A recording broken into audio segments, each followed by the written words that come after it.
বিসমিল্লাহির রহমানির রহিম। অনূর্ধ্ব 20 বাংলাদেশের যে চ্যাম্পিয়নের যে নায়ক আমাদের মজলিশপুরের কৃতি সন্ধান ফয়সালের সম্বর্ধনা উপলক্ষে আজকের এই ফুটবল ম্যাচে উপস্থিত আছেন আমাদের ব্রাহ্মণবাড়িয়ার সম্মানিত জেল সুপার সম্মানিত পুলিশ সুপার শাহাবুল উপস্থিত আছেন আমাদের জেলা পরিষদের প্রশাসক সিরাজ ইসলাম সিরাজ, আমাদের দলের সিনিয়র ভাইস প্রেসিডেন্ট, সাবেক কলেজের সাবেক ভিপি জহিরুল খোকন সহ আমাদের দলের অন্য সংগঠন এবং সহযোগী সংগঠনের নেতৃবৃন্দ এবং উপস্থিত এবং অত্র এলাকার ভাই। আমি শুরুতেই ব্রাহ্মণবাড়িয়াবাসী ফয়সালকে আন্তরিক অভিনন্দন এবং শুভেচ্ছা জানাচ্ছি। আসলে ফয়সালের এই সম্মান সারা বাংলাদেশের সম্মান তো অবশ্যই, একই সাথে এটা ব্রাহ্মণবাড়িয়াবাসীর জন্য এটা বিরাট সম্মান। সে তার প্রচেষ্টায় আজকের এই বাংলাদেশকে চ্যাম্পিয়ন করেছে। আমরা মনে করি যে ফয়সালের যে কৃতিত্ব সেটা আমাদের যুব সমাজ, তরুণ সমাজের জন্য একটা অনুকরণীয় হিসেবে উল্লেখ থাকবে। আমরা যারা আমাদের এই তরুণরা আছে তাদেরকে মনে রাখতে হবে, চেষ্টা করলে সব কিছুই সম্ভব। আমরা যদি মন মানসিকতা ঠিক থাকে, আমরা যদি আমাদের লক্ষ্য স্থির করি, আমরা কোনো না কোনোভাবে ফয়সাল অথবা অন্য কোনো ইভেন্টে এই ফয়সালের মতো বাংলাদেশের মুখ উজ্জ্বল করে নিয়ে আসতে পারবো এবং ব্রাহ্মণবাড়িয়ার মুখ উজ্জ্বল করে নিয়ে আসতে পারবো। আজকে এই ফ্যাসিস্টের পতনের পরে এই ব্রাহ্মণবাড়িয়াতে কিন্তু আমরা আবার খেলাধুলার চর্চা শুরু করেছি। আপনারা দেখেছি যে 24-এর 5ই আগস্টের পরে আমরা অনেক প্রত্যন্ত অঞ্চলে গিয়েছি খেলাধুলাকে উৎসাহিত করার জন্য, এবং এমনও জায়গা আছে যেখানে প্রত্যন্ত অঞ্চলে ফুটবল খেলা দেখার জন্য মাঠের চারিদিকে টিনের চাল থেকে শুরু করে গাছের উপর পর্যন্ত দর্শকদের ভিড় দেখার অবস্থান ছিল। তার মানে এই তরুণ সমাজ, যুব সমাজের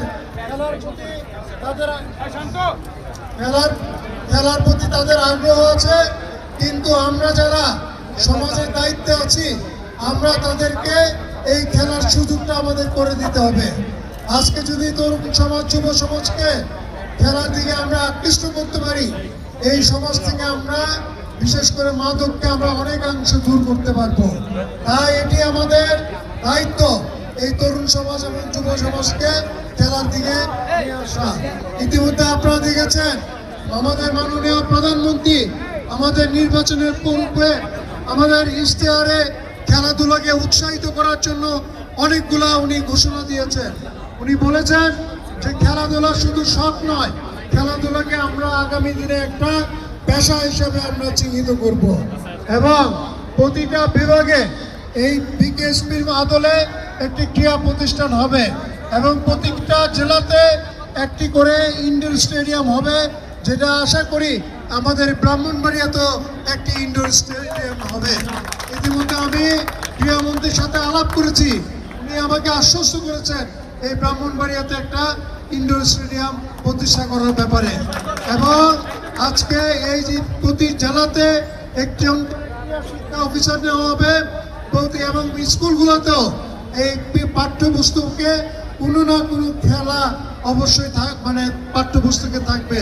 তাই এই মাননীয় প্রধানমন্ত্রী জনাব তারেক রহমানের নেতৃত্বে যেই সরকার আমরা জনগণের ভোটে যেই সরকার আমরা গঠন করেছি, সেই সরকার একটি ক্রিয়া বান্ধব সরকার। আমরা এই বাংলাদেশে খেলার থেকে এই উৎসাহিত করার জন্য যা যা পদক্ষেপ নেওয়ার সবগুলো আমরা পদক্ষেপ নেব এবং সেই ব্যাপারে আমাদের আপনাদের সহযোগিতা কামনা করি। এবং ইতিমধ্যে আমরা দেখতে পাচ্ছি যে আমাদের ব্রাহ্মণবাড়িয়া জেলার যে এসপি মহোদয় উনিও কিন্তু খুবই ক্রীড়া বান্ধব, উনিও ওনার ডিপার্টমেন্টে ইতিমধ্যে খেলার টুর্নামেন্ট শুরু করে দিয়েছেন এবং আশা করি যে এই খেলাকে আমরা ব্রাহ্মণবাড়িয়াতে বিশেষ করে আমি ইতিমধ্যে আমাদের দলীয় নেতৃবৃন্দকে বলেছি যে দায়িত্ব বিশেষ করে আমাদের মাইনুল হোসেন চপলকে বলেছি ব্রাহ্মণবাড়িয়ার 12টি এই সদর উপজেলার 11টি ইউনিয়নকে নিয়ে প্রতিটা ইউনিয়নে একটা টিম করে খেলাধুলা একটা টুর্নামেন্ট চালু করার জন্য এবং পৌরসভার 12টি ওয়ার্ড নিয়ে একটা টুর্নামেন্ট চালু করার জন্য আমরা চাই এই ব্রাহ্মণবাড়িয়ার এই যুব সমাজ তরুণ সমাজকে আবার শুধু খেলার মাঠে নিয়ে আসতে।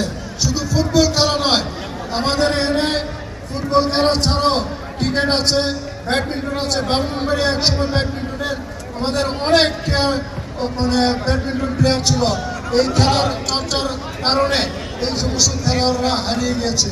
আমরা চাই এই খেলোয়াড়গুলোকে আবার মাঠে নিয়ে আসতে।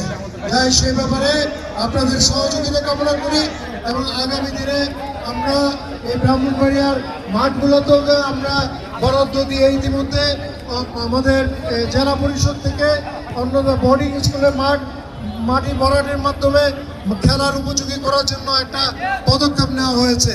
আগামীতে ব্রাহ্মণবাড়ি স্টেডিয়ামও আমরা মাটি ভরাটের মাধ্যমে ইতিমধ্যে একটা সংস্কার কাজ চলমান আছে।